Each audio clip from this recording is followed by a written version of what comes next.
ज़ूरुल क़ुबूर, ऐ मेरी उम्मत के लोगों कब्रिस्तान जाया करो। फ़इन्नहा तुज़क्किरुकुमुल आखिरा, कब्रिस्तान जाओगे, मरे हुए लोगों की कब्रों को देखोगे, जब मुर्दा लोगों के घरों को, उनकी कब्रों को देखोगे, तुम्हें आखिरत की याद आएगी, तुम्हें अपना अंजाम याद आएगा। बिल्डिंगों में रहते हुए शायद मौत ना याद आए, बाल बच्चों के साथ हंसते खेलते हुए शायद तुम्हें मौत याद ना आए, दुनिया के पैसे गिनते हुए शायद तुम्हें मौत न याद आए, बैंक बैलेंस को चेक करते हुए शायद तुम्हें मौत याद ना आए, फेसबुक की रील्स देखते हुए शायद तुम्हें मौत याद ना आए, दुनिया की रंगीनियों में खो करके शायद तुम्हें मौत याद ना आए। लेकिन जब तुम कब्रिस्तान जाओगे, तुम देखोगे कल का करोड़पति भी उसी मिट्टी के अंदर लेटा हुआ है, कल का अरबपति भी उसी मिट्टी के अंदर लेटा हुआ है। बहुत बड़ा आलिम दीन था, बहुत बड़ी बड़ी तकरीरें करता था, आज वो भी इसी मिट्टी के नीचे दफन हो चुका है। बड़ा नाम कमाया करता था, बड़ी शोहरत थी, बड़ी इज्जत थी, आज वो भी इसी मिट्टी की चादर ओढ़ के सोया है। फ़इन्नहा तुज़क्किरुकुमुल आखिरा, जब तुम कब्रिस्तान को देखोगे, जब तुम कब्रों को देखोगे, तो तुम्हें मौत की याद आएगी। मौत को याद किया करो। मौत हमारी औकात हमें याद दिलाती है, मौत हमारी हैसियत हमें याद दिलाती है। इंसान को जब ये लगने लगे इस दुनिया में मैं सबसे ज्यादा सुप्रीम हूं, मेरे ऊपर कोई ताकत नहीं, कोई पावर नहीं है, मैं सबसे बड़ा पावरफुल हूं, मौत आकर के बता देती है कि इंसान तू किस खेत की मूली है। बहुत बड़ा बादशाह था फिरौन, बहुत बड़ा बादशाह था फिरौन, इतना बड़ा बादशाह था कि अल्लाह ताला का मजाक उड़ाता था। मूसा अलैहिस्सलाम से कहता था कि ऐ मूसा तू क्या मुझसे बात करेगा, ऐ मूसा तू क्या मुझसे बात करेगा, अरे तेरी जुबान में तो लुकनत है, तेरी जुबान में लड़खड़ाहट है, ऐ मूसा तू मुझसे बात करने के लायक नहीं है। मूसा का मजाक उड़ाया, अल्लाह के नबी का मजाक उड़ाया, उसने तो अल्लाह का भी मजाक उड़ाया। कहा कि ऐ हामान मेरे लिए महल बना दे, सीढ़ी लगा दे, मैं जरा झांक करके देखूं कि मूसा का रब कैसा है, मूसा का अल्लाह कैसा है। उसने अल्लाह का मजाक उड़ाया, उसने मूसा अलैहिस्सलाम का मजाक उड़ाया, उसने यहां तक कहा हाज़िल अनहारु तजरी मिन तहती, ऐ मूसा ये देखो मैं मिस्र का बादशाह हूं और बड़ी बड़ी नदियां मेरी सल्तनत में बहती हैं, मेरे महल के नीचे से दरिया बहता है, मैं तो दरियाओं का मालिक हूं, मैं तो इन नदियों का मालिक हूं। अल्लाह ने कहा ऐ फिरौन अब तेरे गुरूर को मैं खाक में मिलाता हूं। फिरौन को कैसी मौत आई? फिरौन को अल्लाह ताला ने दरियाए कुलजुम में डुबा करके मार दिया, उसी दरिया में मूसा अलैहिस्सलाम के लिए रास्ता बन गया और उसी दरिया में फिरौन की कब्र बन गई, फिरौन डूब गया। और फिरौन जब डूब गया तो अल्लाह ने फरमाया कम तरकू मिन जन्नातिन व उयून व ज़ुरूइन व मकामिन करीम व नामतिन कानू फाकिहीन। देखो जरा फिरौन कितने बड़े बड़े महल छोड़ के गया था, कितने बड़े बड़े बागात छोड़ के गया था, कितने अच्छे अच्छे मकामात छोड़ के गया था। कज़ालिका व औरसनाहा कौमन आखरीन, आज फिरौन के महलों का हमने किसी और को वारिस बना दिया। महल फिरौन का है, बाग फिरौन का है और उसकी नहरें फिरौन की है, लेकिन आज फायदा उठाने वाले और लोग हैं। इसलिए मेरे भाइयों कभी भी अपनी ताकत पर गुरूर मत करना, ताकत तो फिरौन के पास भी थी। कभी अपनी दौलत पर गुरूर मत करना। बहुत दौलत वाला आया तो दुनिया में कारून, इस कदर दौलत थी उसके पास, कुरान कहता है कि जब वो उसके खजानों की चाबियों को अल्लाह कहता है कि बड़े बड़े पहलवान व आतैनाहु मिनल कुनूज़ मा इन्न मफातिहहु लतनू बिल उस्बति उलिल कुव्वा, बड़े बड़े पहलवान कारून के खजाने की चाबियों को बड़ी मुश्किल से उठाते थे। खजाना नहीं, खजाने की चाबियों को, खजाने के ताले की चाबियों को बड़े बड़े पहलवान बड़ी मुश्किल से उठाते थे। इतनी दौलत थी कारून के पास। जब वो सज धज करके निकलता था, कौम के लोग ठंडी सांस ले करके कहते थे काश हमारे पास भी इतनी दौलत होती। और कारून बड़े नाज से कहता था इन्नमा ऊतीतुहु अला इल्मिन, ये दौलत तो मेरी नॉलेज से मिली है, ये बाप दादा से मैंने नहीं कमाई, ये मैंने अपनी नॉलेज से कमाई है। क्या अंजाम हुआ कारून का?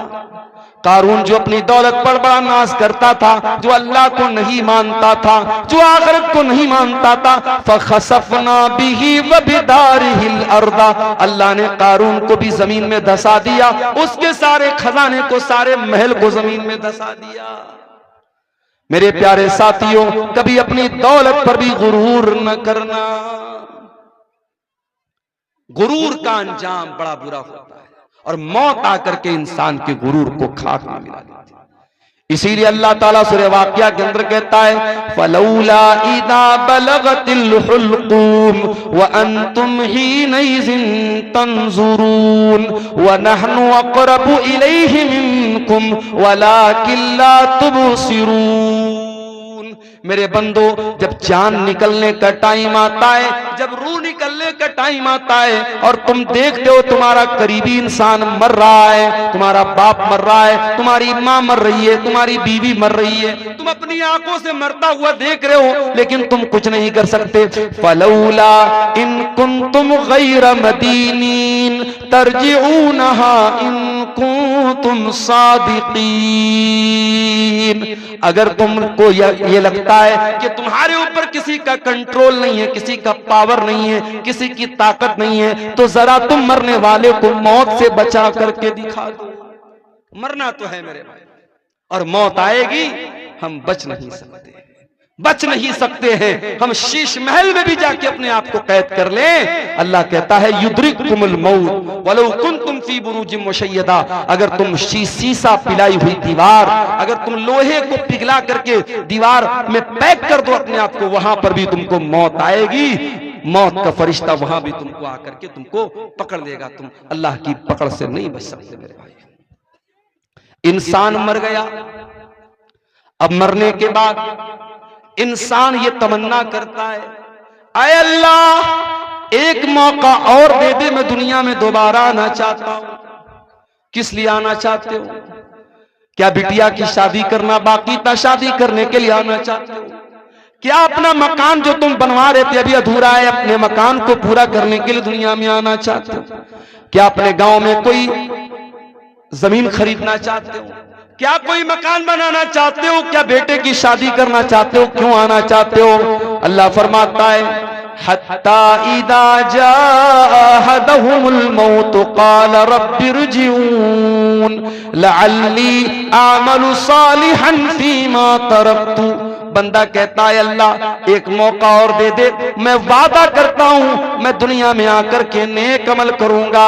आए अल्लाह अब मुझे समझ में आ गया है, अब दोबारा मैं दुनिया में आऊंगा तो मैं कोई तुझको नाराज करने वाला काम न करूंगा, कोई गुनाह का काम न करूंगा, कोई पाप न करूंगा। आए अल्लाह बस एक चांस और दे। अल्लाह फरमाता है मेरे बंदे, इन्नहा कलिमतुन हुवा क़ाइलुहा व मिन वराइहिम बरज़खुन इला यौम युबअतून। अल्लाह फरमाता है मेरे बंदे, अब तुझे कोई चांस मिलने वाला नहीं है। जो चांस मिला था मिल चुका, जो मौका मिलना था मिल चुका। एक ही मौका मिलेगा, एक ही चांस मिलेगा मेरे नौजवान साथियों। वो चांस हमें और आपको यहां मिला है। अब इस इम्तिहान में अगर हम फेल हो गए तो दुनिया में जिस तरीके से जो लोग मुजरिम होते हैं उनको दुनिया वाले जेल में डाल देते हैं, अल्लाह ताला ने अपने मुजरिमों के लिए भी एक जेल बनाई है और उस जेल का नाम जहन्नम है। और जहन्नम कितनी खतरनाक जेल है, कितनी खतरनाक कैद खाना है, कितना खतरनाक कैद खाना है और कितनी खतरनाक जगह है। आओ जरा कुरान में इसका नक्शा देखते हैं। अल्लाह कुरान के 30वें पारे में फरमाता है, इन्ना जहन्नम कानत मिरसादा लित्तागीन माबा लाबितीन फीहा अहकाबा। ये जहन्नम घात में बैठी है, ये जहन्नम प्रतीक्षा कर रही है, ये जहन्नम इंतजार कर रही है। ये जहन्नम इंतजार कर रही है किसका? अल्लाह के मुजरिमों का, अल्लाह के बागियों का, अल्लाह के कानून को तोड़ने वालों का, अल्लाह के कानून को तोड़ने वालों का ठिकाना है ये जहन्नम। लाबिसीन फीहा अहकाबा। और कोई ये न सोचे मैं तो शिर्क नहीं कर रहा हूं, मैं नमाज नहीं पढ़ रहा हूं तो क्या हो गया, मैं शराब पी रहा हूं तो क्या हो गया, मैं हराम खा रहा हूं तो क्या हो गया, मैं कोई शिर्क थोड़ी कर रहा हूं, अरे मैं जहन्नम में जाऊंगा तो कुछ दिन जाने के बाद मैं जन्नत में चला जाऊंगा। अगर इस गलत फहमी में हो मेरे प्यारे साथियों तो याद रखो जहन्नम के अजाब की जो सजा है वो एक पल भी बर्दाश्त करने के काबिल न होगी। और अल्लाह तो कह रहा है लाबिसीन फीहा अहकाबा, जहन्नम में कितने अरसे तक इंसान पड़ा रहेगा, अल्लाह का मुजरिम पड़ा रहेगा नहीं मालूम, बहुत लंबे टाइम तक जहन्नम में पड़ा रहेगा। दुनिया में जब टेम्परेचर हाई होता है इंसान को दो चीजों की जरूरत पड़ती है। राजस्थान में एक जगह है बाड़मेर, पूरे भारत में सबसे ज्यादा गर्मी वहीं पड़ती है। आप जाएंगे वहां नहीं रह पाएंगे, आप वो गर्मी बर्दाश्त नहीं कर पाएंगे। जिस तरीके से लेह और लद्दाख में 0 के नीचे पारा हो जाता है सर्दी के मौसम में और पूरे मकान और घरों में बर्फ जम जाता है, उस तापमान में और उस टेम्परेचर में हम और आप बहुत मुश्किल से रह सकते हैं, वैसे बाड़मेर की गर्मी में हम नहीं रह सकते। अभी हमारे इंडिया में 47 डिग्री की गर्मी सबसे ज्यादा मानी जाती है। अभी साइंटिस्ट लोगों का कहना है कि अगर ये गर्मी 50 तक पहुंच गई तो हालात बर्दाश्त के बाहर हो जाएंगे। और मैं एक बात अपनी तकरीरों में भी कहता हूं कि पानी की कदर किया करो मेरे भाई। ये जो पानी हम लोग बहाते हैं, फजूल बहाते हैं, सरकारी पानी आ रहा है, नल खोल दिया बह रहा है, एक बाल्टी पानी में नहा सकते हैं, 4-4 बाल्टी पानी में नहा रहे हैं, एक कपड़े को एक बाल्टी में धो सकते हैं, 10-10 बाल्टी बर्बाद कर रहे हैं। पानी को बर्बाद न करो मेरे भाइयों। अफ्रीका की राजधानी है केप टाउन, केप टाउन के अंदर जितना ग्राउंड के अंदर पानी है सब पानी खत्म हो चुका है। साउथ अफ्रीका की राजधानी है केप टाउन, वहां पानी खत्म हो चुका है ग्राउंड पर। और साइंटिस्ट का कहना है कि अगर भारत में पानी की बर्बादी नहीं रुकी तो 2040 तक भारत के बड़े बड़े शहरों में, दिल्ली, मुंबई, चेन्नई, बेंगलोर में ग्राउंड के अंदर, जमीन के अंदर का पानी खत्म हो जाएगा। पानी बहुत बड़ी नेमत है, पानी का इस्तेमाल बहुत एहतियात के साथ किया। हमारे नबी की सुन्नत भी है, हमारे नबी सल्लल्लाहु अलैहि वसल्लम बहुत कम पानी में वजू कर लेते थे और बहुत कम पानी में गुस्ल कर लेते थे। हमारे यहाँ तो माशाअल्लाह नल का इंतजाम है, टोटी का इंतजाम है, खोल लिया तो लोग बेदर्दी से पानी बहा रहे हैं। मेरे प्यारे साथियों, पानी की कदर करो, पानी बहुत बड़ी नेमत है। जब गर्मी बढ़ती है तो पानी की जरूरत पड़ती है, गर्मी बढ़ती है तो ठंडक की जरूरत पड़ती है। अल्लाह फरमाता है ला यदूकून फीहा बरदन वला शराबा, जहन्नम के अंदर ना तो जहन्नमियों को ठंडक मिलेगी ना पानी मिलेगा। प्यास लगेगी पानी चाहिए, पानी भी नहीं है, गर्मी लगेगी ठंडक चाहिए, ठंडक भी नहीं मिलेगी। इल्ला हमीमन व गस्साका, उनको मिलेगा तो खौलता हुआ गर्म पानी मिलेगा, उनको मिलेगा तो पीपो मवाद मिलेगा, उनको मिलेगी तो गलीज किस्म की चीजें मिलेंगी जो ना खा सकते हैं ना पी सकते हैं। अल्लाह, ये जहन्नमियों का हाल होगा। ला यदूकून फीहा बरदन वला शराबा इल्ला हमीमन व गस्साका जज़ाअन विफाका। अल्लाह फरमाता है ऐ मेरे बंदो, हम जहन्नमियों के साथ कोई जुल्म नहीं करेंगे, कोई अत्याचार उनके साथ न होगा, ये उनके करतूतों का फल होगा, ये उनके करतूतों की सजा होगी। हम तो इंसाफ करेंगे। जानते हो दुनिया में सबसे खतरनाक तराजू जो होता है वो ज्वेलर का तराजू होता है, सोनार का तराजू होता है। हो सकता है चंदे में कुछ औरतों ने अपने जेवरात भी दिए हों, औरतें जो नाक में नथिया पहनती हैं, आप सोनार क्या जाएंगे, सोनार अपने तराजू पर नाक की नथिया को रख के बता देगा इसका वजन। औरतें कान में बाली पहनती, बड़ी हल्की होती है, उस बाली को सोनार अपने तराजू पे रखेगा, उसका वजन सामने आ जाएगा। ये दुनिया के तराजू का हाल है। अल्लाह ताला कयामत के दिन भी एक तराजू रखेगा, और वो तराजू कैसा होगा? आओ कुरान में पूछते हैं अल्लाह ताला से। अल्लाह फरमाता है वनदउल मवाज़ीनल क़िस्त लियौमिल क़ियामह फला तुज़लमु नफ्सुन शैआ व इन कान मिस्क़ाल हब्बतिन मिन खरदलिन अतैना बिहा व कफ़ा बिना हासिबीन। हम कयामत के दिन इंसाफ का तराजू रखेंगे, और कयामत के दिन किसी के साथ कोई जुल्म सितम न होगा। एक राई के दाने के बराबर भी अगर कोई चीज होगी, अल्लाह फरमाता है मेरे तराजू पर सामने आ जाएगी। वकफा बिना हासिबीन, और मेरे बंदो जब हम हिसाब लेंगे तो एक एक चीज का हिसाब लेंगे, हम तो किसी को न छोड़ेंगे। फमन यामल मिस्क़ाल ज़र्रतिन खैरन यरा वमन यामल मिस्क़ाल ज़र्रतिन शर्रन यरा। एक जर्रा बराबर भी नेकी करोगे, एक जर्रा बराबर भी गुनाह करोगे, अल्लाह के तराजू पर सामने आ जाएगा। इसीलिए जब अल्लाह ताला ने कुरान में कहा कि जिसका नाम अमाल हम दाहिने हाथ में देंगे उसका आसान हिसाब लेंगे, तो अम्मा आयशा ने पूछा था अल्लाह के नबी आसान हिसाब कैसे लिया जाएगा? तो अल्लाह के नबी ने फरमाया आसान हिसाब का मतलब ये है इन्नमा ज़ालिकल अर्ज़ु, कि अल्लाह ताला के सामने बंदे का अमल पेश किया जाएगा और अल्लाह ताला बस देख करके नजरअंदाज कर देगा, ये आसान हिसाब है। वमन नूकिशा हलका, और जिसके नाम अमाल की जांच पड़ताल होगी, जिसके एक एक अमल को चेक किया जाएगा, जिसको चेक किया जाएगा किसने क्या क्या किया है, वो तो हलाक हो जाएगा, बर्बाद हो जाएगा। मेरे प्यारे साथियों गौर करो, मेरे प्यारे साथियों, इतनी खतरनाक जेल है अल्लाह ताला की जहन्नम। उस जहन्नम से अपने आप को बचाने के लिए हम क्या इंतजाम कर रहे हैं? दुनिया में कहीं आग लग जाए, फायर ब्रिगेड वालों को जल्दी से बुलाया जाता है, फिर भी आग लग जाए तो बहुत मुश्किल हो जाता है लोगों को बचाना। अभी हमारे घर पे शादी थी, छोटे भाई की, हमारे शादी में औरतों का जहां खाना चल रहा था चाट का, वहां पे वो स्टॉल लगा हुआ था। चाट वाले के स्टॉल में गैस का चूल्हा लगा था, अचानक उसके गैस के चूल्हे से आग निकलने लगी। अब जाहिर है वहां जितना पिंडाल लगा है, कपड़े का पिंडाल है, अगर आग भड़कती पूरे पिंडाल में लगती और कितना नुकसान हो सकता था अंदाजा नहीं हो सकता। अल्लाह का करम हुआ, फौरन वो आग बुझाई गई, नुकसान नहीं हुआ, कोई नुकसान नहीं हुआ। एक हल्की सी आग लगती है और बहुत तेजी के साथ फैल जाती है। जहन्नम की आग दुनिया की आग से 70 गुना ज्यादा खतरनाक होगी। अल्लाह के नबी फरमाते हैं इन्नहा फुस्सिलत अला नारिकुम, दुनिया की आग जहन्नम की आग दुनिया की आग से 70 गुना ज्यादा खतरनाक होगी।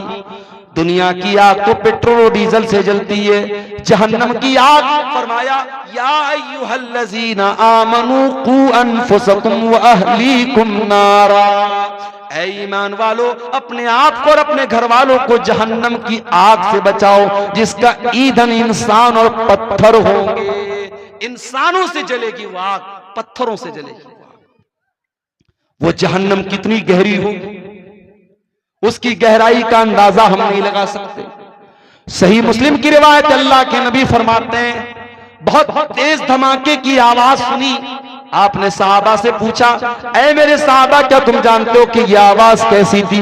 सहाबा ने कहा अल्लाह और उसके रसूल ज्यादा बेहतर जानते हैं। आपने फरमाया हाजा हजरुन रुमिया बिही फिन्नार मुंज़ु सबईन खरीफा, ऐ मेरे सहाबा 70 साल पहले जहन्नम के अंदर एक पत्थर गिराया गया था, आज जाकर के वो जहन्नम की गहराई तक पहुंचा है, आज जाकर के वो जहन्नम की तह तक पहुंचा है। यानी एक पत्थर को जहन्नम के अंदर गिराया जाए तो 70 साल के बाद वो पत्थर जहन्नम की गहराई तक पहुंचता। इतना खतरनाक है जहन्नम की गहराई। मेरे प्यारे साथियों, उस जहन्नम की आग से हम अपने आप को बचाने के लिए क्या इंतजाम कर रहे हैं? हमारे प्यारे नबी जनाबे मोहम्मद रसूलुल्लाह सल्लल्लाहु अलैहि वसल्लम तो उसी जहन्नम की आग से हमको बचाने के लिए आए थे। आपके आने का मकसद यही था दुनिया के लोग ईमान वाले बन जाएं, नेक अमल करने वाले बन जाएं, दुनिया के लोग जहन्नम की आग से बच जाएं। यही आपका मकसद था, आपकी जिंदगी का मकसद था। यही मकसद लेकर के आप दुनिया में आए थे, किस तरीके से अल्लाह के बंदों को जहन्नम की आग से बचाया जाए। यही आपका मिशन था और इसी की टेंशन आपको रहा करती थी और इतना सोचा करते थे आप कि अल्लाह ताला कुरान में कहता है फला अल्लाका बाक़िउन नफ्सका अला आतारिहिम इल्लम युमिनु बिहादल हदीथ असफा। ऐ नबी, आपको लोगों के ईमान लाने की इतनी चिंता है, इतनी फिक्र है, कहीं इस चिंता में आप अपने आप को हलाक न कर दे, कहीं खत्म न कर दे। अल्लाह के नबी फरमाते हैं, ओ लोगों, मेरी मिसाल और तुम्हारी मिसाल तो ऐसी है जैसे कोई इंसान आग जलाता है और आग जैसे वो जलाता है वैसे ही परवाने और पतंगे उस आग में जल जल के मरने लगते हैं। वो दूर करने की कोशिश करता है मगर वो परवाने नहीं मानते और बार बार उस आग में कूद करके मरते हैं। अल्लाह के नबी फरमाते हैं अना आखिजुम बिहुजजिकुम अनिन नार, वो लोगों, मैं तुम्हारी कमर पकड़ पकड़ के तुमको जहन्नम की आग से बचा रहा हूं, व अंतुम तक्तहिमून फीहा, लेकिन तुम जहन्नम के अंदर जा रहे हो। अच्छा एक बात बताओ, क्या कोई बाप कभी चाहेगा कि अपने बेटे को आग में डाल दे? कभी नहीं चाहेगा। आग में डालना तो बड़ी दूर की बात है, बच्चे को जरा सी आग की चिंगारी भी पहुंचे, बाप अगर वाकई में बाप है, उसके सीने में बाप का दिल है, अपने बेटे को हल्की सी चिंगारी में भी मुब्तला नहीं देख सकता। हमारे प्यारे नबी इस उम्मत के रूहानी बाप थे। हमारे नबी के दिल में एक बाप अपने बच्चों का जितना खैरखा होता है, जितना भलाई चाहने वाला होता है, उससे कहीं ज्यादा भलाई चाहने वाले हमारे नबी थे। इसीलिए हमारे नबी ने एक एक चीज बता दी, कौन सा काम करोगे तो जहन्नम में जाओगे और कौन सा काम करोगे तो जहन्नम से बचोगे। आपने फरमाया इत्तकुन नार वलौ बिशिक्कि तमरा, ऐ लोगों, जहन्नम की आग से अपने आप को बचा लो, वलो बिशिक्कि तमरा, अगर एक खजूर का टुकड़ा तुम दे करके अल्लाह की राह में सदका करके अगर बचा सकते हो, अगर अल्लाह की राह में एक खजूर का टुकड़ा तुम दान दे करके, चंदा दे करके, सदका दे करके अगर अपने आप को जहन्नम की आग से बचा सकते हो तो बचा लो। अल्लाह के नबी ने बहुत सारे ऐसे अमाल बताए। आपने फरमाया मन सल्लल बरदैनी दखलल जन्ना, जो फजर की नमाज और असर की नमाज, जो दो ठंडी नमाजें, जो इन दोनों नमाजों को पाबंदी से पढ़ेगा वो जन्नत में जाएगा। बहुत सारे अमाल आपने ऐसे बताए हैं जो हमको जहन्नम से बचाने वाले और जन्नत में लेकर के जाने वाले। अब आइए कुछ ऐसे अमाल भी आपके सामने बयान कर दूं जो जहन्नम में लेकर के जाने वाले, इसलिए कि बीमारी का इलाज ये भी होता है कभी कभी कि हम बीमारी को जान जाएं। कहते हैं ना, जानकारी ही बचाव है। जब हमें यह मालूम हो जाए कि ये चीज हमको जहन्नम में लेकर के जाने वाली है, हम उससे अपने आप को बचाएंगे, इंशाअल्लाह हम जहन्नम से जाने से इंशाअल्लाह बच जाएंगे। आइए जरा कुरान उठाते हैं मेरे प्यारे साथियों, वो कौन सी चीजें जो जहन्नम में लेकर के जाने वाली हैं। सबसे पहली चीज और सबसे खतरनाक चीज जो जहन्नम में लेकर के जाने वाली है, कुरान कहता है इन्नल्लाह ला यगफिरु अन युशरक बिही व यगफिरु मा दून ज़ालिका लिमन यशा। अल्लाह ताला शिर्क को माफ नहीं करेगा। अल्लाह के साथ किसी और को शरीक किया जाए, किसी और की इबादत की जाए, इसको अल्लाह ताला बर्दाश्त नहीं करेगा। अल्लाह क्या इस गुनाह की माफी नहीं। आज कितने मुसलमान हैं, उनके गले में देखो धागा पड़ा हुआ है, उनके हाथ में देखो धागा पड़ा हुआ है, और वो धागे के ऊपर ये अकीदा रखते हैं कि जब तक ये धागा मैं पहने हुए हूं तब तक मैं बीमार न पड़ूंगा, मुझे नजर न लगेगी, मेरा बच्चा बीमार न पड़ेगा। मेरे प्यारे साथियों, कितने मुसलमान हैं जो बुतों के आगे नहीं तो कम से कम कब्रों के आगे जाकर के सजदा कर रहे हैं, कितने पेड़ के आगे जाकर के धागा बांध रहे हैं, कितने मुसलमान हैं जो जानवरों तक की बनाई हुई कब्रों पर जाकर के सर झुका रहे हैं। मौलाना अल्ताफ हुसैन हाली ने बड़ा सच्चा नक्शा खींचा था, कहा था करे गैर गर बुत की पूजा तो काफिर, कवाकिब में माने करिश्मा तो काफिर, झुके आग पर बहरे सजदा तो काफिर, जो ठहराए बेटा खुदा का तो काफिर, मगर मोमिनों पर कुशादा है राहें, परस्तिश करे शौक से जिसकी चाहे, नबी को जो चाहे खुदा कर दिखाएं, इमामों का रुतबा नबी से बढ़ाएं, मजारों पे जा जा के नजरें चढ़ाएं, शहीदों से जा जा के मांगे दुआएं, न तौहीद में कुछ फर्क इससे आए, न इस्लाम बिगड़े न ईमान जाए। मुसलमान ये समझता है उसने कलमा पढ़ लिया, अब वो शिर्क नहीं कर सकता, वो शिर्क प्रूफ हो गया, उससे शिर्क नहीं हो सकता। सिर्फ कलमा पढ़ लेने से शिर्क नहीं, शिर्क से आप नहीं बच सकते जब तक कलमा के ऊपर आप अमल न करेंगे और कलमा के तकाजे को आप नहीं समझेंगे। मेरे प्यारे साथियों, शिर्क से अपने आप को बचाओ। शिर्क करने वाला जहन्नम की आग में हमेशा हमेशा चलेगा। इन्नहु मन युशरिक बिल्लाहि फक़द हर्रमल्लाहु अलैहिल जन्नह व मअवाहुन नार व मा लिज़्ज़ालिमीन मिन अंसार। जो शिर्क करेगा वो हमेशा जहन्नम में रहेगा, उसका कोई मददगार नहीं। और आगे बढ़िए, शिर्क तो नहीं करता है इंसान, कुफ्र करता है। कुफ्र का मतलब क्या होता है? जितनी चीजों पर ईमान लाना अनिवार्य है, जरूरी है, उसमें से किसी चीज का इनकार कर देना। अब ये भी नोट कर लो कि 6 चीजों पर ईमान लाना जरूरी है। अल्लाह पर, उसके फरिश्तों पर, उसकी किताबों पर, उसके रसूलों पर, कयामत के दिन पर और तकदीर पर। ये 6 चीजें हैं जो ईमान के अरकान है, जो पिलर्स ऑफ ईमान है। इन 6 में से किसी का भी इनकार कर दे, कोई फरिश्तों को ना माने, कोई अल्लाह की किताबों को ना माने, कोई कयामत को ना माने, कोई तकदीर को ना माने, इन 6 चीजों का इनकार करने वाला काफिर है, काफिर। और अल्लाह फरमाता है वमन यकफुर बिल ईमान फक़द हबिता अमलुहु व हुवा फिल आखिरति मिनल खासिरीन। कि ईमान लाने के बाद अगर कोई कुफ्र करेगा, कोई कलमा पढ़ने के बाद इन चीजों में से किसी चीज का इनकार करेगा, तो वो बर्बाद हो जाएगा दुनिया में भी और आखिरत में। तो मेरे भाइयों, शरीयत में जितनी चीजें फर्ज है, जरूरी है, अगर उनका भी कोई इनकार करता है, मिसाल के तौर पर अगर कोई रोजा नहीं रखता है तो गुनहगार है, लेकिन अगर कोई रोजे का इनकार करता है तो काफिर है। कोई नमाज नहीं पढ़ता है तो गुनहगार है, लेकिन अगर कोई नमाज का इनकार करता है तो वो काफिर है। कोई ज़कात नहीं देता है तो गुनहगार है, कोई ज़कात का इनकार कर दे तो काफिर है। कोई हज नहीं कर रहा है ताकत के बावजूद तो वो गुनहगार है, फासिक है, लेकिन अगर हज का इनकार कर दे, हज की फर्जियत का इनकार कर दे तो वो काफिर हो जाता है। तो ये दूसरी चीज है जो जहन्नम में लेकर के जाने वाली है। और आगे बढ़िए, एक और चीज है जो जहन्नम में लेकर के जाने वाली है, अल्लाह का मजाक उड़ाना, रसूल का मजाक उड़ाना, फरिश्तों का मजाक उड़ाना, शरीयत की किसी ऐसी चीज का मजाक उड़ाना जिसका मजाक उड़ाने से इंसान काफिर हो जाता है। कभी कभी हम लोग बहुत हल्के में लेते हैं। कभी कभी मैं देखता हूं व्हाट्सएप पर मैसेज आता है, जन्नत के बारे में, हूरों के बारे में मजाक हो रहा है। हूरों का मजाक मत उड़ाओ, जहन्नम का मजाक मत उड़ाओ, फरिश्तों का मजाक मत उड़ाओ। ये कितना खतरनाक मामला है। जन्नत और जहन्नम का मजाक उड़ाने वाला अगर तौबा न करे इस्लाम से खारिज हो सकता है। अल्लाह के रसूल के दौर में कुछ मुनाफिकों ने अल्लाह के रसूल का मजाक उड़ाया। नबी को पता चला, आपने बुलवाया कि तुम क्यों मजाक उड़ा रहे थे? कहने लगे अल्लाह के नबी, हम लोग तो टाइम पास कर रहे थे, हम लोग तो टाइम पास कर रहे थे, हम तो, हमारे दिल में कोई गलत नीयत न थी। अल्लाह ने कुरान की आयत नाजिल कर दी, सूरह तौबा की, वलइन सअलतहुम लयक़ूलुन्न इन्नमा कुन्ना नख़ूदु व नलअब।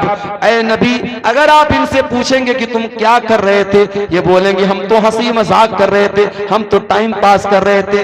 कुल बिल्लाहि व आयातिही व रसूलिही कुंतुम तस्तहज़िऊन।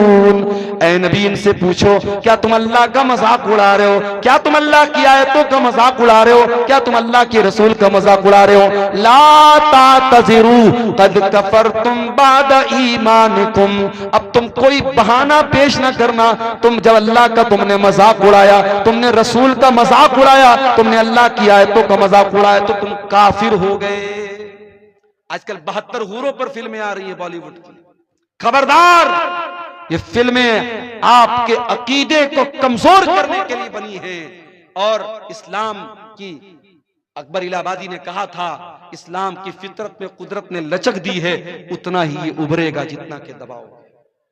इस्लाम के खिलाफ जितना भी प्रोपेगेंडा कर लिया जाए, इस्लामोफोबिया का जितना भी माहौल बना दिया जाए, हमारा अकीदा भी है और ये बात मुशाहदा भी ये बात बताता है कि इस्लाम की तबलीग रुक नहीं रही है। इस्लाम के खिलाफ इतने प्रोपेगेंडे होने के बावजूद अल्हम्दुलिल्लाह अभी भी इस्लाम फैल रहा है। और यही वो बात है जो इस्लाम के दुश्मनों को चुभती है। और कभी 72 हूरों के नाम से फिल्में बनती हैं, कभी हम 4 और हमारे 12, हम 2 और हमारे 12, इस तरीके की फिल्में बनती हैं। इस्लाम के अहकाम का मजाक उड़ाया जाता है।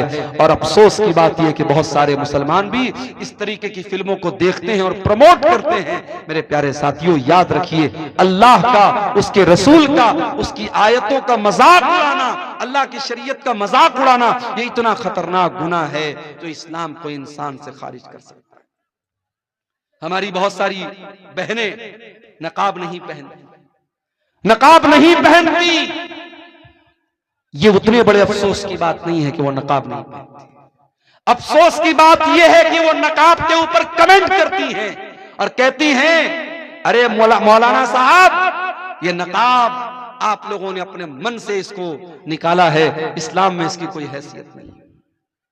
यहां तक औरतें कहती हैं, जो पर्दा से दूर भागती हैं, जो बेहया औरतें होती है, वो कहती हैं, अरे पर्दा वर्दा क्या होता है, इंसान का दिल पाक होना चाहिए, इंसान की नजर पाक होनी चाहिए। मेरे प्यारे साथियों, एक लड़की घर से नकाब पहन करके नहीं निकलती है, वो बहुत बड़ा गुनाह करती है। मगर एक लड़की नकाब नहीं पहनती है और साथ में वो नकाब का मजाक उड़ाती है और नकाब को इस्लाम के अहकाम में से, पर्दे को इस्लाम के अहकाम में से निकालने की कोशिश करती है। ऐसी औरतों को जाकर के कुरान की ये आयत पढ़ के सुना दो, या अय्युहन नबिय्यु कुल लिअज़वाजिका व बनातिका व निसाइल मुमिनीना युदनीना अलैहिन्ना मिन जलाबीबिहिन्ना ज़ालिका अदना अन यु'रफ़ना फला यु'ज़ैन। ऐ नबी, अपनी बीवियों से कह दीजिए, अपनी बेटियों से कह दीजिए और तमाम मुसलमान औरतों से कह दीजिए कि जब वो अपने घर से निकला करें तो अपने ऊपर जिल्बाब डाल लें, अपने ऊपर नकाब डाल लें, अपने ऊपर ऐसी चादर डाल लें जिससे उनका शरीर ढक जाए, जिससे उनका बदन ढक जाए। अल्लाह फरमाता है, ये पर्दा उनकी पहचान बन जाएगा, ये पर्दा बता देगा कि ये नकाब पहनने वाली औरतें, ये पर्दा करने वाली औरतें, और कोई उनको छेड़ने की हिम्मत न कर सकेगा। मेरे प्यारे साथियों, जो लोग ये बोलते हैं कि दिल साफ होना चाहिए, पर्दा करने की कोई जरूरत नहीं है, मैं उनसे पूछता हूं, इस दुनिया में क्या सहाबे किराम से भी ज्यादा कोई साफ सुथरे दिल वाला आया था? नबियों के बाद, अल्लाह के पैगंबरों के बाद अगर सबसे ज्यादा पाक और साफ दिल वाला कोई आया था तो नबी के सहाबा आए थे। और इस दुनिया में सबसे नेक औरतें अगर थी तो नबी की बीवियां थी। लेकिन कुरान कहता है नबी की बीवियों के बारे में भी कि उनको भी पर्दा करना है। और अल्लाह ताला अपने नबी के सहाबा से कहता है कि जब तुम अपने नबी के घर में जाओ और तुम्हें कोई सामान मांगना है नबी की बीवियों से, फस्अलूहुन्ना मिन वराई हिजाब, तो पर्दे की आड़ से मांगो, डायरेक्ट मत जाओ। ज़ालिकुम अतहरु लिकुलूबिकुम व कुलूबिहिन्ना, इसी में तुम्हारे दिल की भी पाकी है, इसी में उनके दिल की भी पाकी है। मेरे प्यारे साथियों, कुरान 1400 साल पहले बता रहा है कि पर्दा करने के बाद दिल पाक होता है, पर्दा के बगैर दिल पाक नहीं। एक बात और बोल दूं, लड़की जवान हो गई, अब चाहे टीचर सामने हो, चाहे चाचा हो, चाहे कोई भी, चाचा का नाम तो मैंने ऐसे ले लिया, टीचर हो, कोई भी ऐसा रिश्तेदार हो जो गैर महरम, अगर गैर महरम है तो जवान लड़की को उससे पर्दा करना है। वहां ये नहीं चलेगा कि साहब मेरे गांव के हैं। मैंने एक मरतबा तकरीर में बोल दिया था, बड़ा उस पर बवाल भी हुआ, एक लड़की के बारे में जो बहुत मशहूर हुई थी पूरे इंडिया में। वो नकाब में एक स्कूल कॉलेज में जा रही थी और उसके ऊपर जब फिरका परस्तों ने हमला करने की कोशिश की, उसने नारे तकबीर लगाया था, पूरी दुनिया में उस लड़की का बड़ा नाम वायरल हुआ था। लेकिन बाद में एक और वीडियो आया जिसमें मैंने देखा कि एक अजनबी आदमी, एक कोई भी अजनबी आदमी उसके घर जाता है उसको शाबाशी देने के लिए और उस जवान लड़की के कंधे पर हाथ रखता है, तो जाहिर है कि हम उस लड़की के जज्बे की अपनी जगह कदर करते हैं, मगर जो चीज गलत है वो गलत रहेगी। शरीयत ये कहती है कि अगर कोई मर्द बहुत नेक है और कोई औरत बहुत नेक है, लेकिन अगर दोनों गैर महरम हैं तो दोनों को प्राइवेसी अगर मिलेगी, दोनों तन्हाई में मिलेंगे, अकेले में मिलेंगे, तो तीसरा शैतान। ला यखलुवन्ना रजुलुम बिइम्रातिन इल्ला वसालिसुहुम शैतान। अगर कोई मर्द किसी औरत के साथ अकेले में होगा तो तीसरा शैतान। चाहे लड़की आलिमा हो, लड़का आलिम हो, लड़की बहुत अपने दौर की नेक हो और लड़का अपने दौर का बहुत बड़ा अल्लाह का वली हो, अगर लड़का और लड़की, मर्द और औरत अगर गैर महरम हैं और अकेले में मिल रहे हैं तो तीसरा शैतान होगा। मेरे प्यारे साथियों, आप सोच नहीं सकते हमारी शरीयत ने कहां कहां से समाज में पनपने वाली बुराइयों को रोका है। ये जो आज हम रोना रोते हैं ना, समाज बड़ा दूषित हो रहा है, बड़ा गंदा हो रहा है, ये बेहयाई बड़ी फैल रही है, ये गंदगी बड़ी फैल रही है। क्यों फैल रही है, कभी इस पर आपने गौर किया? आज इतने बड़े बड़े जलसे और प्रोग्राम होने के बावजूद हमारे इलाकों की शादियों में आज भी वो तमाम बुराइयां हो रही हैं जिससे उलमा मना करते हैं। तमाम बेपर्दगी हो रही है शादी ब्याह में जो इस्लाम के अंदर हराम है। तमाम रस्मों रिवाज पर अमल हो रहा है जिसकी कोई हैसियत नहीं इस्लाम के अंदर। आपने शादी भी, मैं गाड़ी लेकर के आ रहा था, 4 व्हीलर लेकर के बीरपुर में जब पहुंचा, हमारे ड्राइवर साहब ने देखा कि पूरे दोनों तरफ फाटक लगा हुआ है। मैंने ड्राइवर साहब से कहा कि लग रहा है मौलाना तारिक साहब ने बहुत दूर तक गेट लगवाया, बड़ा लंबा चौड़ा इंतजाम है। आगे बढ़ा तो पता लगा साहब शादी हो रही है, कोई शादी थी और ऐसी शादी थी, दूर दूर तक गेट लगा हुआ है और गाना बज रहा है, डीजे बज रहा है। आज वो किसी गैर मुस्लिम की शादी थी। बताना ये चाहता हूं कि आज एक दिन की शादी की खुशी के नाम पर लोग लाखों रुपए खर्च करते हैं, और गैर मुस्लिम की बात नहीं, मुसलमान भी करता है। अभी उत्तर प्रदेश के मेरठ शहर में एक शादी हुई, वहां दुल्हे को शादी के मौके पर 2.5 करोड़ रुपए मिले हैं और निकाह पढ़ाने वाले मौलवी साहब को 11 लाख रुपए मिले हैं। और एक रस्म होती है घड़ी पहनाई, दुल्हे को साली लोग घड़ी पहनाती हैं, उस घड़ी की पहनाई की जो है वो जो पैसा उसका दिया गया 11 लाख रुपए उसका दिया गया। हमारे यहाँ मदरसे में एक दिन चर्चा चल रही थी कि मदरसे में पढ़ाना छोड़ के चल के हम लोग मेरठ में निकाह पढ़ाए, एक निकाह का 11 लाख रुपया। तो ये मुसलमान के हालात हैं इस कौम के, जिस कौम के बच्चे भूखे मर रहे हैं, जिस कौम की औरतें, बेवा औरतें खाने को तरस रही हैं, जिस कौम की यतीम बच्चियां बदकारी का रास्ता अपना रही हैं, उस कौम के नौजवान शादी ब्याह पर इतनी फजूल खर्ची कर रहे हैं। उत्तर प्रदेश के सिद्धार्थनगर में एक शादी हुई, मुसलमान की शादी है और नोटों की बारिश कर रहा है दुल्हा, 20 लाख रुपए उसने पानी की तरह बारात पे बहा दिए। ये सारे करतूत हम करते हैं, उसके बाद हम कहते हैं कि हमारे साथ फला जगह ये क्यों हो रहा है, हमारे साथ फला जगह ये क्यों हो रहा है, हमारी मस्जिदों पर क्यों निशाना साधा जा रहा है, हमारे मदरसों पर क्यों निशाना साधा जा रहा है।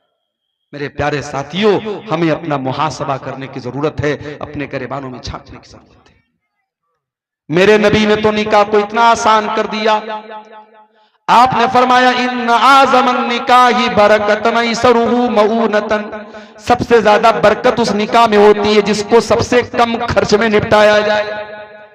नबी के दौर में निकाह होता था, बहुत मामूली खर्च में निकाह हो जाता था, और ऐसा नहीं कि नबी के दौर में सब गरीब लोग थे, उसमें उस्मान गनी के जैसे करोड़पति लोग भी थे, उसमें अब्दुर्रहमान बिन औफ के जैसे करोड़पति लोग भी थे। दौलत वाले होते थे या गरीब होते थे, बड़े सिंपल तरीके से निकाह कर लेते थे और बीवी को ले आते थे, और वहां एक नहीं 4-4 बीवियों का रिवाज था। इस्लाम ने अगर मर्द के पास ताकत है तो 4 बीवियों तक की इजाजत दी, इसमें कोई शर्म की बात नहीं है। आज एक मर्द जिना करके 10 औरतों के साथ जिना करे, उतना बुरा नहीं माना जाता। अगर कोई बेचारा उसके पास ताकत है, जिस्मानी एतबार से, माली एतबार से, अगर वो एक के साथ साथ दूसरी बीवी कर ले, दूसरी शादी कर ले, बवाल हो जाता है साहब। पूरे गांव वाले उसका जीना हराम कर देते हैं, और पहली बीवी और उसके घर वाले तो उसका जीना हराम कर ही देते हैं। याद रखो मेरे भाइयों, हलाल को मुश्किल बनाओगे हराम आसान हो जाएगा। और आज हराम आसान हो चुका है और हमारी और आपकी सोच से बहुत ऊपर जा चुका है। जिनाकारी और बदकारी मुस्लिम समाज में इतनी आम होती चली जा रही है। मेरे पास आए दिन फोन आता है और ऐसे ऐसे मसले पूछे जाते हैं, अल्लाह की पनाह, शर्म आती है। मौलवी साहब, लड़के ने लड़की के साथ गलत काम कर लिया, फिर लोगों ने शादी करा दी, शादी के 3 महीने के बाद बच्चा हो गया, अब क्या किया जाए? क्या दोबारा निकाह करना पड़ेगा? ये वो मसले हैं, उनका जवाब क्या देना है वो एक अलग मसला है। लेकिन मुसलमानों की सोसाइटी में इस तरीके के मसले पैदा हो, ये सोचने की बात है मेरे प्यारे साथियों, ये अफसोस करने की बात है, ये अफसोस करने का मकाम है। हलाल को मुश्किल बनाओगे, हराम आसान हो जाएगा। शादियों को आसान करो। नौजवानों, तुमसे भी कहता हूं, अपने बाप से जाके कह दो, अपनी मां से जाके कह दो, मेरी शादी सुन्नत के मुताबिक करो, आसान तरीके से करो। अपने ससुर के ऊपर बोझ न बनो, अपने होने वाले ससुर के ऊपर बोझ न बनो, किसी तरीके के जहेज के चक्कर में न पड़ो। आसान और सिंपल लाइफ गुजारो, इज्जत और खुददारी के साथ। ससुराल से मिलने वाले बेड से बेहतर है चटाई पर लेट करके जिंदगी गुजार दो। ससुराल से मिलने वाले फ्रिज का ठंडा पानी पीने से बेहतर है कि घड़े का ठंडा पानी पी के गुजारा करो। ससुराल से मिलने वाली बाइक पर चलने से बेहतर है अपनी कमाई की साइकिल पर अपनी बीवी को बिठा करके चलो। मेरे प्यारे साथियों, इज्जत और खुददारी आपके हाथों में है, अब आप खुद डिसाइड कर लीजिए हमको क्या करना है।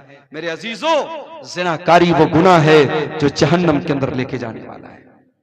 अल्लाह कहता है, वला तक़रबु ज़िना इन्नहु काना फ़ाहिशतन व साअ सबीला।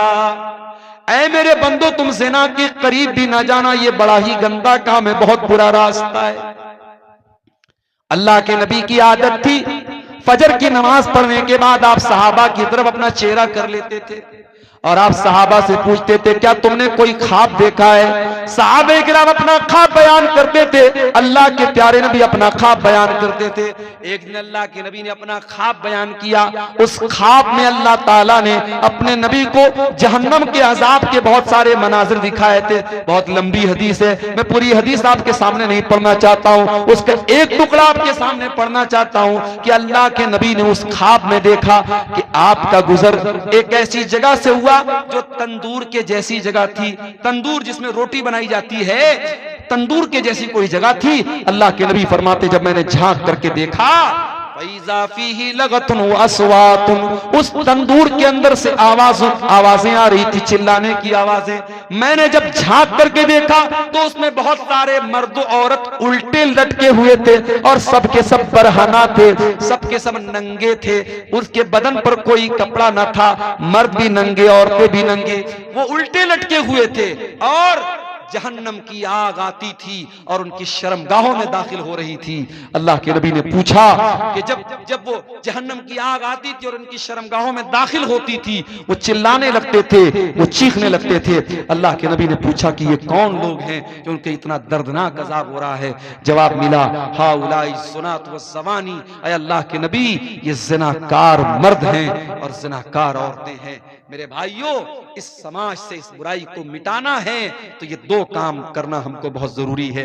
पहला काम, अपने घर में हमें माहौल पर्दा वाला और शर्म हया वाला बनाना पड़ेगा। अपने घर में महरम गैर महरम का फर्क करना पड़ेगा। आपकी लड़की जवान हो गई, अब कोई भी आता है गांव का और अगर आपकी बेटी बेपर्दा उसके सामने आ जा रही है तो इस पर आपको पाबंदी लगाना पड़ेगा।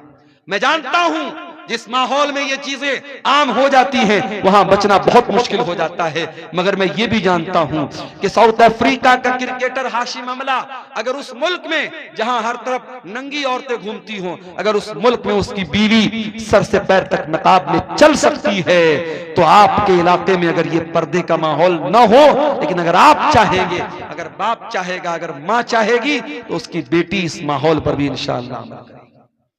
मेरे पास ऐसे भी केस आते हैं मेरे भाई, ऐसी ऐसी बच्चियों के फोन आते हैं जो कहती हैं कि हम ऐसे घरों में शादी करना चाहते हैं जहां हमें इस्लामी पर्दे पर अमल करने दिया जाए, जहां देवर और जेठ से पर्दे का माहौल हो, जहां बेपर्दगी ना हो, बेहयाई ना हो। हम ऐसे घर में शादी करना चाहते हैं। आज के इस दौर में ऐसी भी मुसलमान लड़कियां हैं। ये पहला काम आपको करना पड़ेगा, अपने घर के माहौल को इस्लामी माहौल बनाना पड़ेगा। और दूसरा काम क्या करना पड़ेगा? निकाह को आसान करना पड़ेगा। जब तक आप ये काम नहीं करेंगे मेरे प्यारे साथियों, ज़िनाकारी और बदकारी को नहीं रोक सकते। जहन्नम में लेकर के जाने वाला एक और अमल है सूद खाना, ब्याज खाना। अल्लाह के नबी ने लानत की है बाकायदा, लानल्लाहु आकिल रिबा व मुकिलहु व कातिबहु व शाहिदैहि। सूद खाने वाला, सूद खिलाने वाला, सूद की गवाही देने वाला, सूद को लिखने वाला, सब पर अल्लाह की लानत हो। और कुरान कहता है फ़इल्लम तफ़अलू फ़अज़नू बिहर्बिन मिनल्लाहि व रसूलिही। अगर सूद खाने वाला, अगर सूद खाने से बाज नहीं आता है, अगर ब्याज खाने वाला अगर ब्याज खाने से बाज नहीं आता है, तो कुरान कहता है अल्लाह से और उसके रसूल से जंग करने के लिए तैयार हो जाओ। आज कौन ब्याज नहीं खा रहा है? किसका सेविंग अकाउंट नहीं है? सबका सेविंग अकाउंट है। और सबके अकाउंट में, किसी के अकाउंट में 10 रुपया, किसी के अकाउंट में 100 रुपया, किसी के अकाउंट में 1 लाख रुपया। जिसकी जितनी कैपिटल है उस हिसाब से ब्याज आ रहा है। और ये तो वो ब्याज है जो सेविंग अकाउंट में मिलती है। कितने मुसलमान तो बाकायदा FD कराते हैं। बैंक में 1 लाख रुपया जमा कर दिया, 1 लाख पर 1,06,000 रुपया हर साल ब्याज बैंक दे रहा है। कितने बड़े बड़े पैसे वाले मुसलमान इसी ब्याज के जरिए पैसा कमा रहे हैं। माफ करना मेरे भाई, इतना बड़ा गुनाह है ये ब्याज। अल्लाह के नबी ने फरमाया कि अपनी सगी मां के साथ जिना करने से भी बड़ा गुनाह है। आपने फरमाया कि जिना के 70 सूद के 70 से ज्यादा दर्जे हैं, उसमें सबसे हल्का दर्जा ये है अय्यन की हर रजुल उम्महू, के अपनी मां के साथ इंसान जिना करे। मेरे प्यारे साथियों, सूद और ब्याज से अपने आप को बचाओ। अपने भाइयों से कहना चाहता हूं, ऐसी कंपनियों में पैसा न लगाओ, ऐसे बिजनेस में पैसा न लगाओ जो फ्रॉड है, जो जुआ है, जो सूद है। बहुत सारी कंपनियां आजकल चली हैं, कोई क्रिप्टो करेंसी के नाम से, कोई फला मेटा ओजोन के नाम से, कोई फला कंपनी के नाम से, कोई ड्रीम 11 के नाम से। ये नौजवानों आपके पैसे को बर्बाद करने के लिए और आपको जुए और सूद की लानत में गिरफ्तार करने के लिए सारी कंपनियां। हलाल तरीके से पैसा कमाओ, बहुत सारे पैसा कमाने के तरीके। तो ये सूद और ब्याज भी मेरे भाइयों जहन्नम में लेकर के जाने वाला अमल है। अब 2-4 बातें और बयान करूंगा और जाते जाते एक अपील करके जाऊंगा।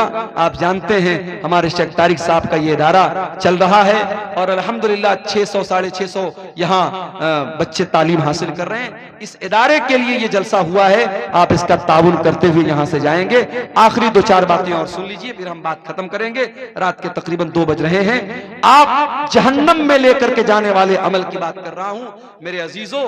जहन्नम में लेकर के जाने वाला एक और अमल है और वो अमल है जुल्म करना। अगर जुल्म करोगे, अत्याचार करोगे, तो ये अमल भी जहन्नम में लेकर के जाने वाला है। अल्लाह के नबी फरमाते हैं, सही मुस्लिम की रिवायत है, सिनफान मिन अहलिन नारी लम अरहुमा।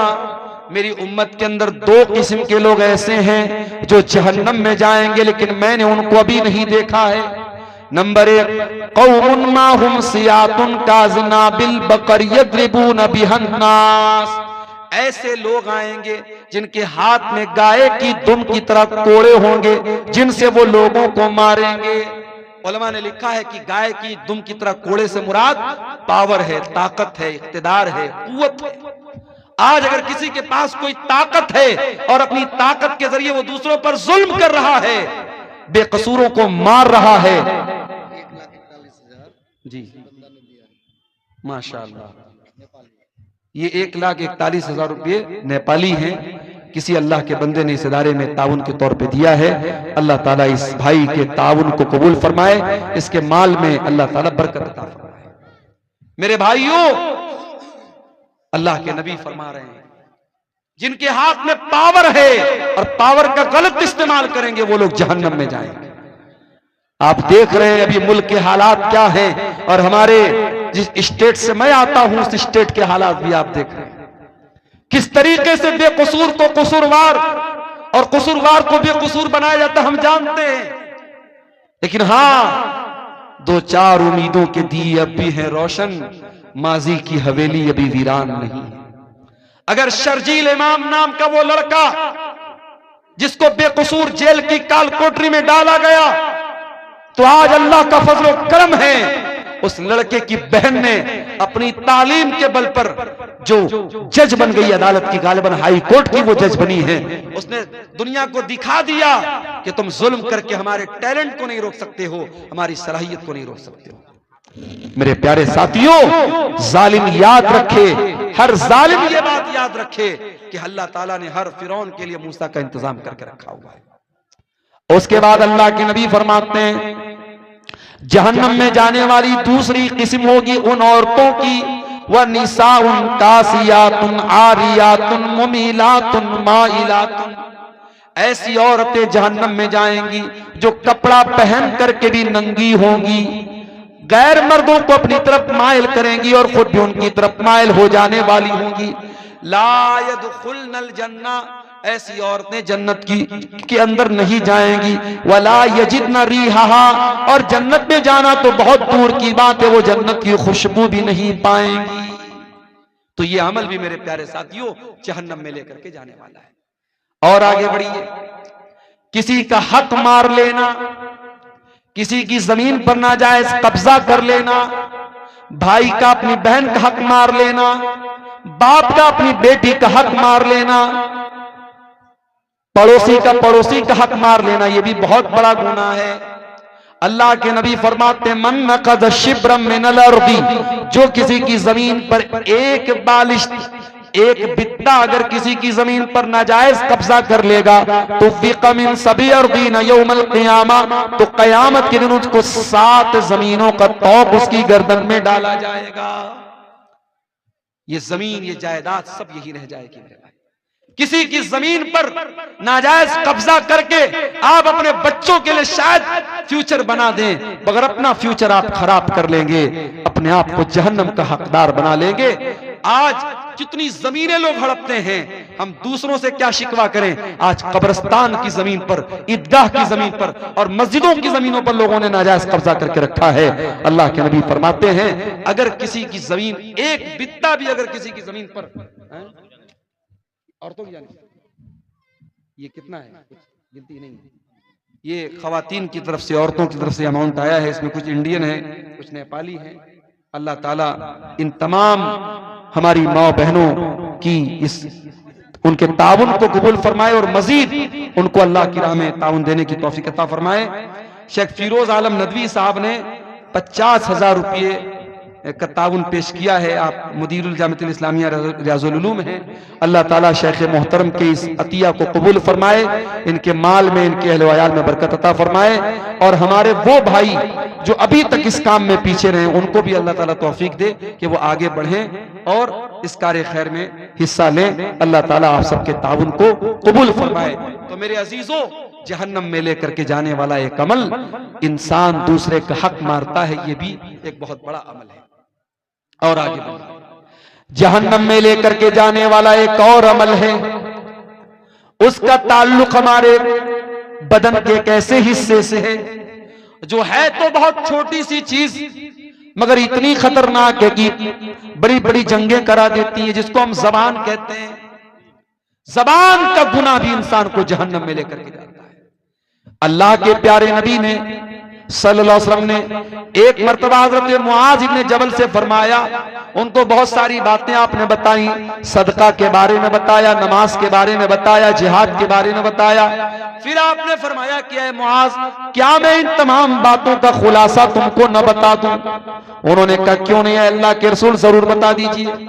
आपने अपनी जबान की तरफ इशारा करके फरमाया, अम्लिका लैका लिसानक, ऐ मुआज अपनी जबान को कंट्रोल कर लो, ये सारी चीजों का खुलासा है।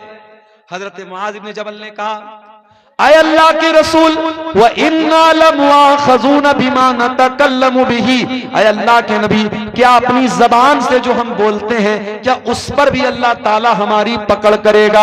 आपने फरमाया, ऐ मुआज, मैं तो तुमको बहुत समझदार आदमी समझता था, ऐ मुआज तेरी माँ तुमको गुम कर दे, वहल युकब्बुन्नासु अला मनाखिरिहिम इल्ला हसाइदा अलसिनतिहिम, कयामत के दिन लोग अपनी नाक के बल घसीट करके जहन्नम में जाएंगे इसी अपनी जबान की करतूतों से।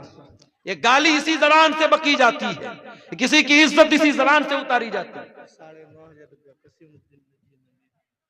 ये कसीमुद्दीन साहब हैं कोई, इन्होंने 9,500 रुपये का घेरा कद्र ताउन इस इदारे के लिए दिया है। अल्लाह ताला इनके ताउन को कबूल फरमाए। ये किसी और भाई ने भी 500 रुपया दिया है। अल्लाह ताला इन तमाम चंदा देने वालों के चंदे को कबूल फरमाए, इनकी नेकी को अल्लाह कबूल करे, इनके माल में बरकत अता फरमाए। मेरे अजीजों, जहन्नम में लेकर के जाने वाली बहुत बड़ी चीज जबान से किए जाने वाले गुनाह है। गीबत, चुगली, किसी की इज्जत उतारना, किसी को जलील करना, ये सारे काम इसी जबान से किए जाते हैं।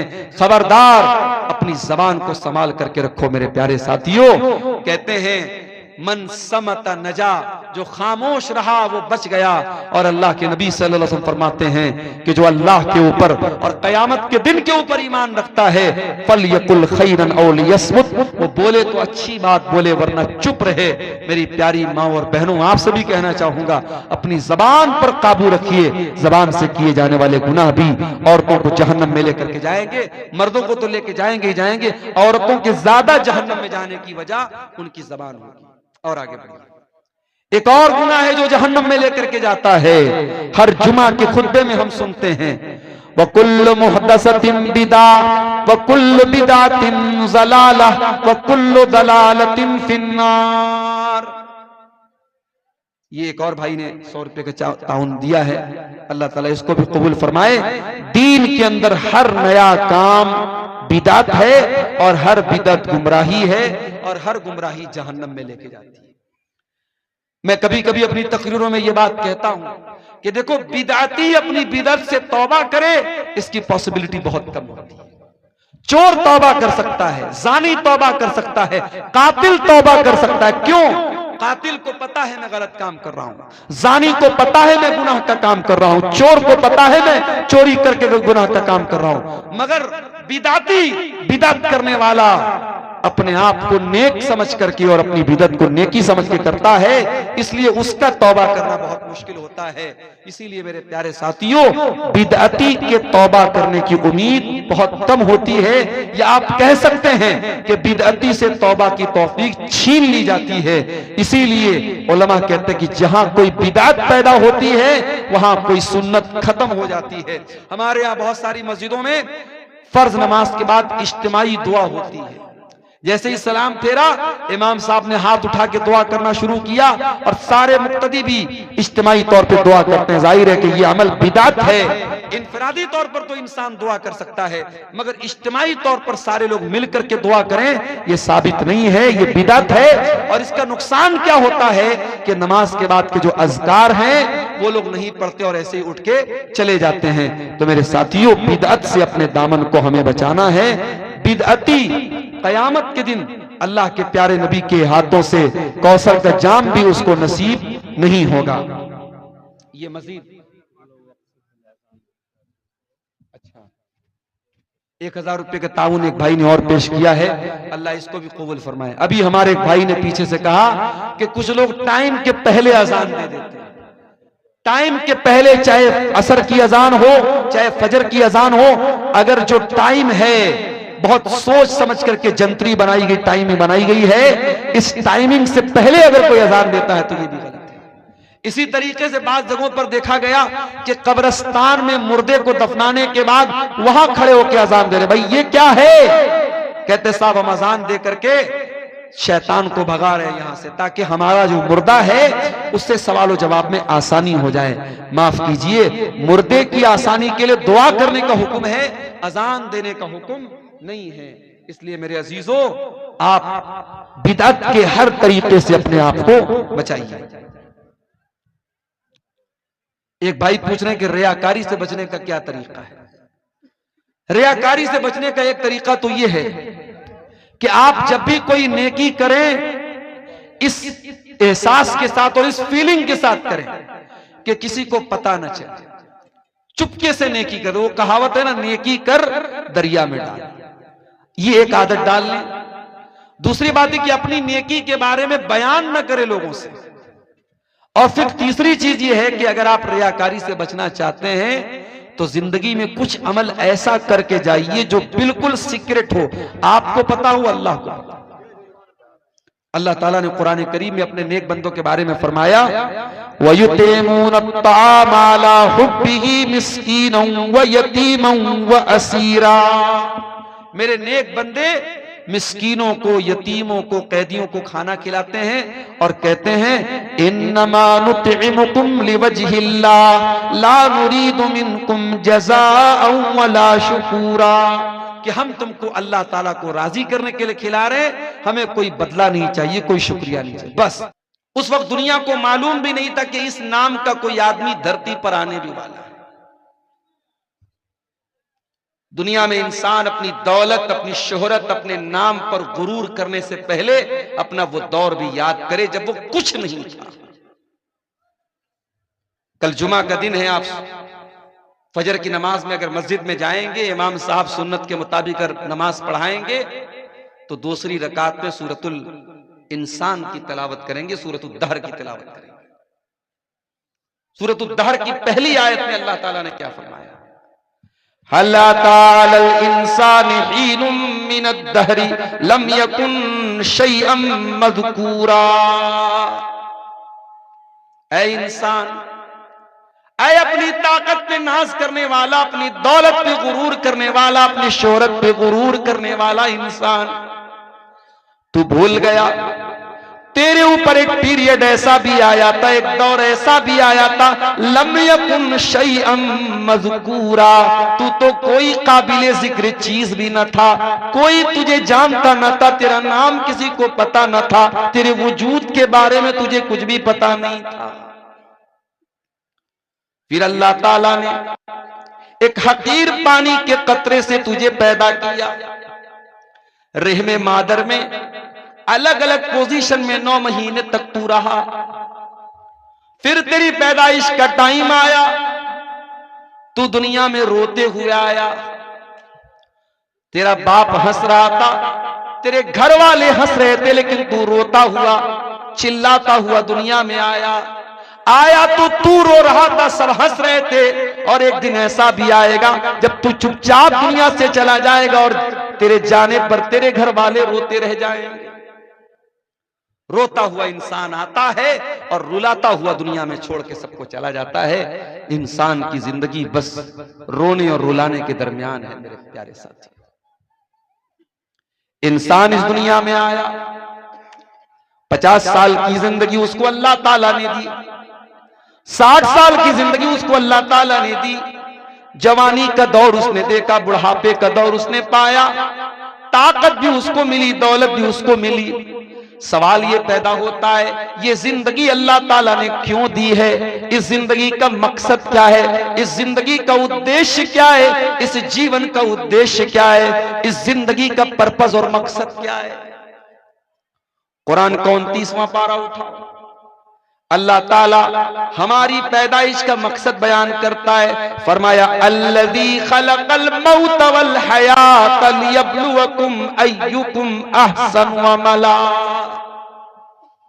मेरे बंदो, हमने जीवन और मृत्यु का जो सिस्टम बनाया है, हमने तुमको जो पैदा किया है, हमने मौत को बनाया, हमने जिंदगी को बनाया। क्यों बनाया? लियब्लुवकुम, हम तुम्हारा इम्तिहान लेना चाहते हैं, हम तुम्हारी परीक्षा लेना चाहते हैं, हम तुम्हें जांचना चाहते हैं कि कौन अच्छा अमल करने वाला है, कौन अल्लाह को राजी करने वाला अमल करता है, कौन ऐसा अमल करता है जो अल्लाह की नजर में अच्छा है। दुनिया की नजर में अच्छा है कि नहीं, अल्लाह क्या ये मैटर नहीं करता। दुनिया की नजर में आप कैसे हैं, अल्लाह क्या ये मैटर नहीं करता। अल्लाह की नजर में आप कैसे, आपने वो अमल किया कि नहीं किया जो अल्लाह को पसंद आने वाला है। अल्लाह ताला हम सबको इम्तिहान के तौर पर इस दुनिया में पैदा कर रहा है। हमारी दुनिया की जिंदगी एक इम्तिहान की जिंदगी है मेरे भाइयों, और जिस तरीके से दुनिया के हर इम्तिहान को एक दिन खत्म हो जाना है। एक टाइम है, बच्चा स्कूल इम्तिहान देने गया, स्टूडेंट कॉलेज में एग्जाम देने गया, 2 घंटे का एग्जाम था, 3 घंटे का एग्जाम था, 2 घंटे पूरे हो गए, एग्जामिनर ने कॉपी छीन ली, भाई तेरे एग्जाम का टाइम खत्म हो गया, तू और नहीं लिख सकता है। बच्चे से कॉपी छीन ली गई, तेरी परीक्षा की अवधि समाप्त हो गई, तेरे इम्तिहान का टाइम खत्म हो गया, अब इसके आगे तुम कुछ नहीं कर सकते। मेरे प्यारे साथियों, हमारे भी इम्तिहान का एक टाइम है, और वो टाइम कब है हम नहीं जानते, वो टाइम कब आ जाए हम नहीं जानते। हो सकता है कि आज की रात हम आराम से बिस्तर पे सोने जाएं और सुबह को हम उठ भी ना पाए। हो सकता है कि कल की सुबह का सूरज भी देखना हमको नसीब ना हो। हम तो ऐसा इम्तिहान दे रहे हैं। दुनिया में इम्तिहान देने वाले को पता है मुझे 2 घंटा इम्तिहान देना है, 3 घंटा इम्तिहान देना। हम तो ऐसा इम्तिहान दे रहे हैं, हमें ये तो पता है कि खत्म होना है, कब खत्म होना है ये नहीं पता।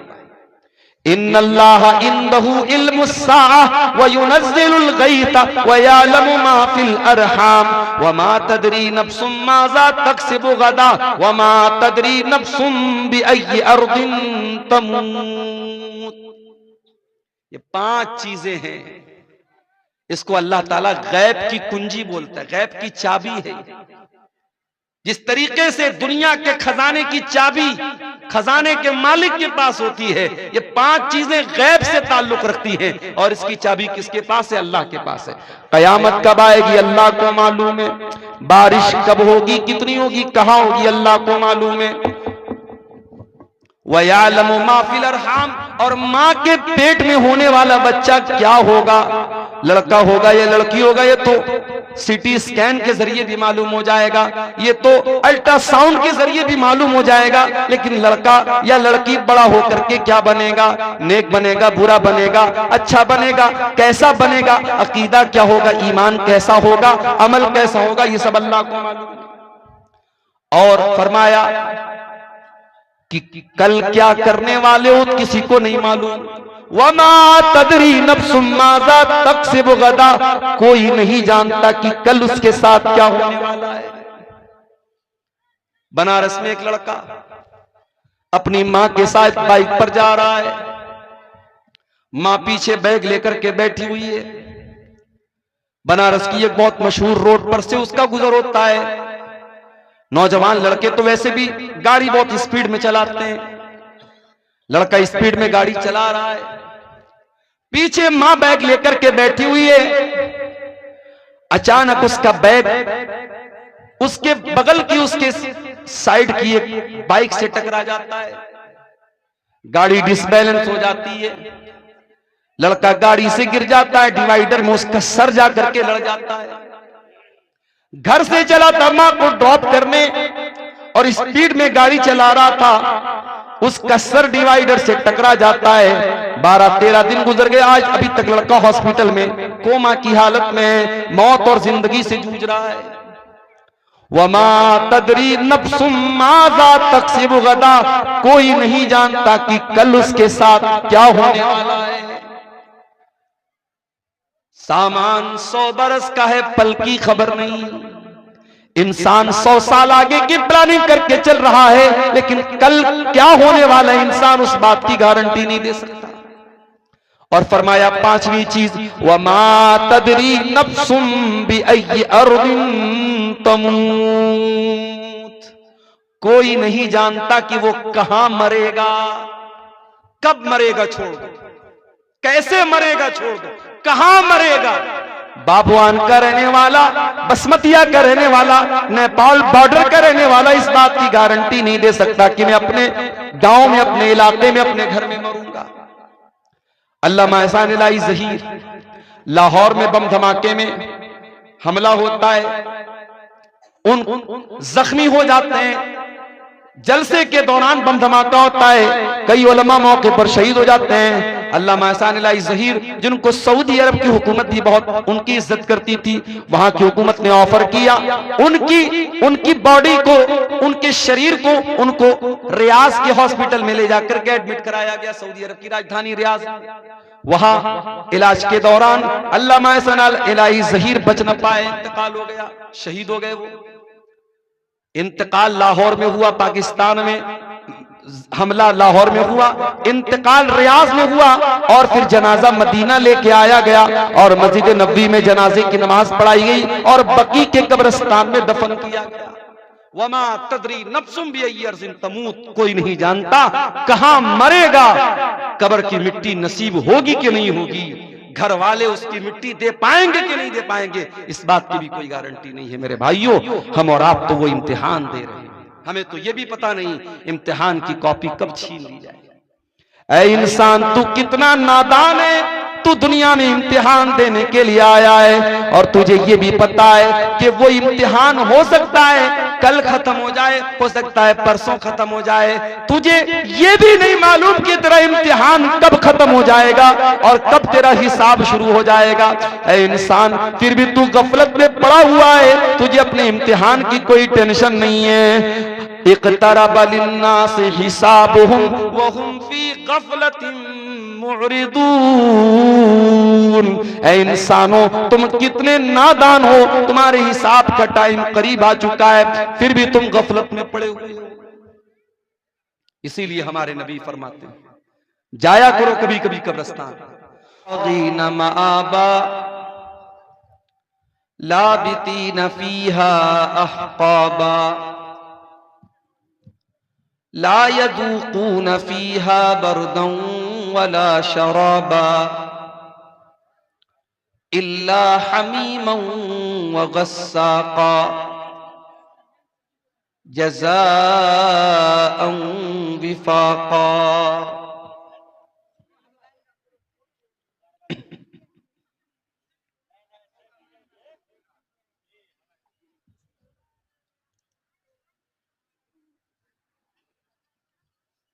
एक नात के चंद अशार समाप्त फरमाए।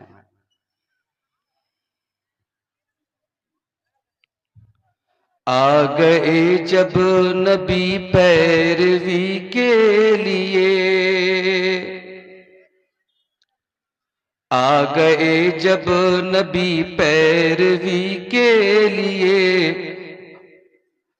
आ गए जब नबी रहबरी के लिए, और क्या चाहिए पैरवी के लिए।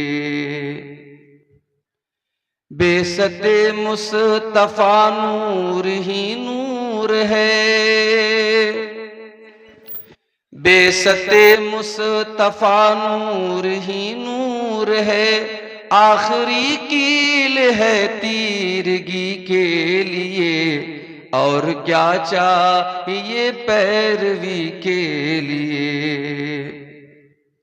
आपकी हर अदा, आपका हर अमल, आपकी हर अदा, आपका हर अमल, उसवे कामिला जिंदगी के लिए, उसवे कामिला जिंदगी के लिए। जो परस्तार है सिर्फ अल्लाह का, जो परस्तार है सिर्फ अल्लाह का, फिर नबी उसके हैं वो नबी के लिए, फिर नबी उसके हैं वो नबी के लिए। आओ सीखें करीने इबादत के हम, आओ सीखें करीने इबादत के हम, है नमूना नबी बंदगी के लिए, है नमूना नबी बंदगी के लिए। फख्र से दूर थे रहे मते दो जहां, फख्र से दूर थे रहमते दो जहां, जाने जाते सदा आजिज़ी के लिए, जाने जाते सदा आजिज़ी के लिए। रात का वक्त है रो रहे हैं नबी, रात का वक्त है रो रहे हैं नबी, रो रहे हैं फकत उम्मती के लिए, रो रहे हैं फकत उम्मती के लिए। जिसके दिल में सहाबा की उल्फत नहीं, जिसके दिल में सहाबा की उल्फत नहीं, फिर कहाँ उस में उल्फत नबी के लिए, फिर कहाँ उस में उल्फत नबी के लिए। जामे कौसर भी किस्मत में उसके नहीं, जामे कौसर भी किस्मत में उसके नहीं। सिर्फ अफसोस है, सिर्फ अफसोस है बिदअती के लिए, सिर्फ अफसोस है बिदअती के लिए। शान अहमद में जाहिद ये लिखना तेरा, शान अहमद में जाहिद ये लिखना तेरा, शान अहमद में जाहिद ये लिखना तेरा, है सआदत तेरी जिंदगी के लिए। आ गए जब नबी रहे बरी के लिए, और क्या चाहिए पैरवी के लिए। सदर मोहतरम, उलमाए किराम, मोहतरम बुजुर्गों, नौजवान भाइयों, माओ और बहनों, प्यारे बच्चों, मैं बहुत ही खुशनसीब अपने आप को महसूस कर रहा हूं। नेपाल बॉर्डर के करीब बाबुआन नाम के इस इलाके में शेख तारिक मदनी हफिज़हुल्लाह की दावत पर इस अजीमुशान प्रोग्राम में आ जाने की सआदत नसीब हुई। शेख तारिक साहब ने ये प्रोग्राम तकरीबन 5 महीना पहले अप्रैल में ही तय कर दिया था। उसी वक्त मुझसे तारीख ली थी और हालात प्रोग्रामों के ताल्लुक से बहुत साजगार नहीं है, सफर के लायक अभी मेरी पोजीशन नहीं है। फिर भी चूंकि शेख का प्रोग्राम बहुत पहले से लिया हुआ था, इसलिए आ जाना जरूरी भी था। और अल्हम्दुलिल्लाह बहुत ही कामयाब प्रोग्राम मुनक़िद हुआ।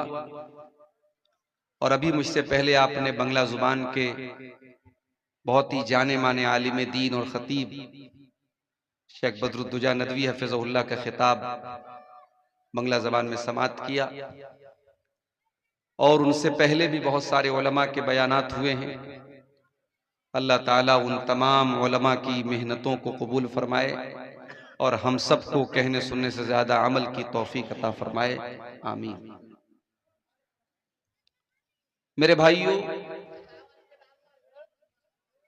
दुनिया में हर कंट्री में, हर देश में अपराधियों को सजा देने के लिए कानून होता है, अदालत होती है, पुलिस होती है। पुलिस का काम होता है जराइम को रोकना, अदालत का काम होता है इंसाफ के तकाजे को पूरा करना। और अदालत में जब किसी मुजरिम का जुर्म साबित हो जाए तो तकरीबन दुनिया के हर देश में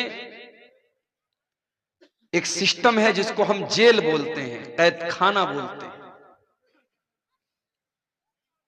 मुजरिमों के लिए, गुनहगारों के लिए दुनिया वालों ने सिस्टम बनाया है कि उनको जेल में डाला जाता है। सवाल ये है, हम और आप इस दुनिया में न तो अपनी मर्जी से आए हैं न अपनी मर्जी से जाएंगे। आज दुनिया में हमें पैसा मिल गया, दुनिया हमें जानने लगी। हमारे पास ओहदा आ गया, दुनिया हमें सलाम करने लगी। लेकिन एक वक्त ऐसा भी था जब हम दुनिया में नहीं आए थे, हमारा कोई वजूद नहीं था। अगर कोई रिश्तेदार या माँ बाप कुरान पढ़ने के लिए बोला तो बच्चा उनको खुश करने के लिए अच्छे से पढ़ते हैं। और सऊदी की आवाज क्या लिखा है, सुरीली आवाज से पढ़ते हैं, तो ये रियाकारी है या नहीं?